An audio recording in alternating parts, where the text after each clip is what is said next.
Police state. Ask one of them why they're here. What's up, nigga? Police state. Police state, man. Police state. 4th of July. Here's our video. M16s.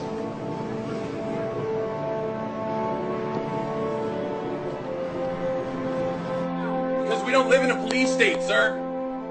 Martial law has not been established. November 1st could be a very, well, iffy kind of a day. And I'm not just talking about what many in the Catholic Church view as All Saints' Day. This could be all hell breaks loose. The door, sir. He's got his hand up. You're going to kick my door. You kicked my door down.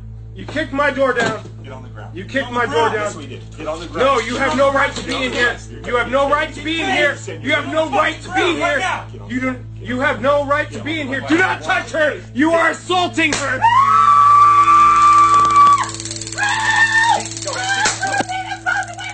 Security spending $80 million on a raft of armed guards to protect the IRS and other government buildings in New York. Not from terrorist threats, mind you, but from American citizens, because on November 1st, the food stamp program is set to start decreasing the amount that is allocated to food stamp recipients. Not all, but a good many, and they're worried that violence... Yeah, I didn't open up the door. I went open up...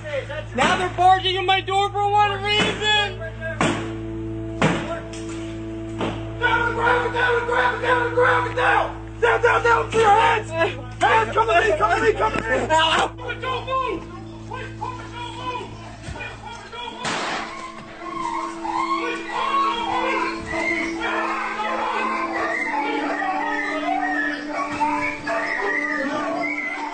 Story headline: Chase Bank limits cash withdrawals, bans international wire transfer. We'll see martial law take effect across the country. And more importantly, will people just accept it entirely out of fear? It was never meant that we would have this gigantic police force from the federal government. I mean, we had martial law up there, FBI and all these agents coming in and closing things down, going into people's houses. The police state is staring us in the eye, and it's getting more and more imposed upon us and more imposed on society every day. More and more people are waking up faster and faster and faster. I think it could very well come to that based on the things that are happening in the news, and we're seeing, you know, the collapse of our economy, so many different things happening. I have spoken with one federal agent, and the information succinctly boiled down is this. There is an event coming, Steve, in the very near-term future that is going to affect the United States of America to its very soul. That what is being planned, as you and I are on the air tonight, and what has been coming together into that old term, the perfect storm, is literally brewing right over our heads. It is and includes military maneuvers in the United States, military actions that are forthcoming, and that will be so deep and so penetrating that the United States will never be the same. We've heard about the NSA spying on us all and think, no big deal. I'm not a terrorist, so I have nothing to worry about. Think again.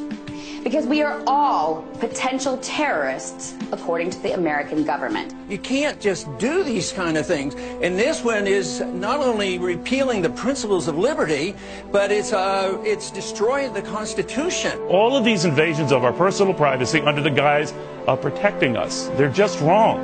And it's no longer about keeping us safe. This is about keeping us safely under the government's eye. And it is clear the government is watching all the time. Oil looks higher.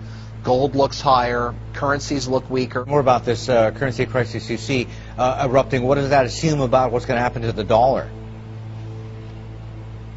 Well, it assumes that the dollar will utterly get destroyed and become virtually worthless. I don't know how that inevitably resolves itself. It may resolve itself in some type of a global currency crisis. And then if the global currency crisis unfolds, then inevitably you get I guess an alignment under a global world government, a new global currency, and a new world order.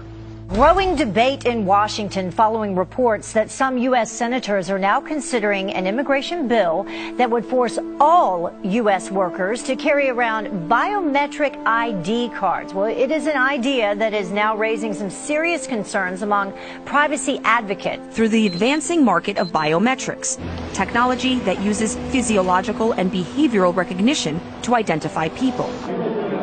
A system touted as a national security necessity is being used to build a database where the biometric identity of millions of Americans will be gathered and stored. We really need to attack this in a comprehensive kind of way, not some knee-jerk reaction like sticking something in someone's finger to verify who they are and whether or not they can be employed in this country. The U.S. Department of Homeland Security has been buying up massive amounts of ammunition. Americans are wondering why. Do you think this is a sign that they're preparing for some sort of mass civil unrest? If you look at what the Department of Homeland Security has been purchasing over the last year, it comes out to like 1.6 billion rounds of ammunition, more than 7,000 fully automatic assault weapons, 2,700 MRAP type vehicles, and now drones. Those are instruments of war. Department of Homeland Security's, who are they going to fight a war? Nearly 50 million Americans on food stamps that are forced to be on food stamps because of a miserable economy that big government is strangling, then you have a situation where it's obvious what government can give to you, government can take away. And we have a crisis within our country right now when you have the 50 million people, nearly the entire West Coast, 3 states on the West Coast of the United States, on food stamps. That's the real outrage, and that's the real crisis. To say nothing of about 100 million Americans who get some sort of food USDA orders states to withhold electronic food stamps.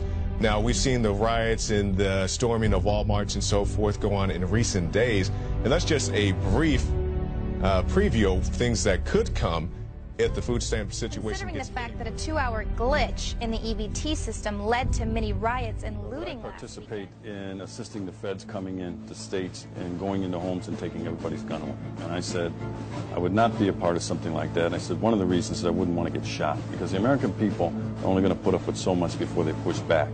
And I said, if the feds tried to do that, disarm this country, I said you would see an uprising and maybe a version of the Second American Revolution.